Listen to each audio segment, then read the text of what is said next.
Someone recently sent me a Christian testimony from a YouTube channel called The Supernatural Truth, featuring a man named Sam Chatterjee, and asked me what's my opinion on that.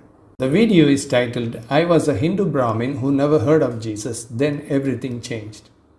In the video, Sam explains that he moved from India to New Zealand to pursue his MBA. While living there with a devout Christian host family, he experienced a deep emotional conversion after watching a movie about Jesus on Good Friday. He attributes his subsequent career steps, vivid dreams, and his eventual return to India to direct divine intervention and prophecy. If you look closely at this channel, you will notice it features many such testimonies specifically designed to target and attract Hindus to Christianity. They use the cultural background of the guests as a hook to make the transition feel relatable. And you know what? His story is actually much more grounded and rational than most. Whenever we talk about Christian conversion testimonies, we usually look at the wildest claims. People saying they saw a physical manifestation of Jesus in their bedroom, or that a medical miracle instantly made a tumor vanish. In fact, on this particular channel, there are those "I saw Jesus" testimonies. Those testimonies are easy to dismiss because they lack any empirical evidence. But he is not making such grandiose claims. However, when you pull back the curtain and analyze his actual story, you realize it simply falls into the trap of wrapping everyday human experience in religious language. Let's look at what actually happened in his case. He wanted to do an MBA in the US or UK but didn't meet their entry requirements. He saw a newspaper ad from a program in New Zealand and moved there to advance his career. Upon arrival, he lived with a highly devout Christian host family, immersing himself in their environment for a full year. He experienced deep emotional resonance while watching a movie, Jesus of Nazareth, on Good Friday. Then he converted to Christianity. Years after his conversion, a preacher at a ministry told him he would return to India. When he finished his degree, he couldn't secure a high-level management job to sustain his visa, forcing him to return to India.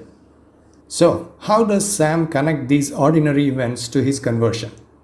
If you listen to his testimony, he weaves a deeply spiritual narrative where every single life event is a calculated move by God. He doesn't look at his move to New Zealand as a standard backup plan. He claims that God intentionally blocked his entry to the US and UK and supernaturally guided his eyes to that specific newspaper ad purely to uproot him from his Hindu environment. He views his living arrangements with the Christian family in New Zealand not as a random housing placement but as divine positioning, claiming God placed him with that specific host family to soften his heart through daily prayers. When he cries while watching a film on Good Friday, he claims it was the Holy Spirit directly piercing his soul, forcing him to surrender his life to Christ. And finally, when job market realities force him to return to India, he reframes this structural immigration barrier as a fulfilled supernatural prophecy because a preacher had previously told him he would return to India. When you look at it objectively, he is taking a completely routine biography and wrapping it in a supernatural script. The events he labels as supernatural are entirely internal and untestable. He talks about getting a job after his boss prayed for him, having vivid dreams about the rapture, or feeling an internal sensation of fire and flood while listening to powerful worship music. Mundane career breaks, coincidences, and intense emotional responses to moving music are everyday human experiences. They happen to people of all backgrounds. Let's now look at the prophecy fulfillment which he heavily relies on. He points to his return to India as a supernaturally fulfilled prophecy. But when you look at the reality of immigrants in New Zealand, it was not a prophecy at all. The vast majority of international students eventually return home due to standard visa limitations or job market competition. Christian preachers are highly skilled in prophesying what they already know will happen based on these exact situations. They understand the statistical reality. So it was not a prophecy fulfillment. But here is the ultimate flaw in this entire line of reasoning. The reasons he mentions for his conversion to Christianity are the exact same reasons many Hindus remain as Hindus. because they also have such experiences. Devout Hindus experience those exact same emotional highs, those same feelings of an intense divine presence during a bhajan, those same timely job breakthroughs after a temple prayer, and those same vivid spiritual dreams. And spiritual gurus also predict things that come true.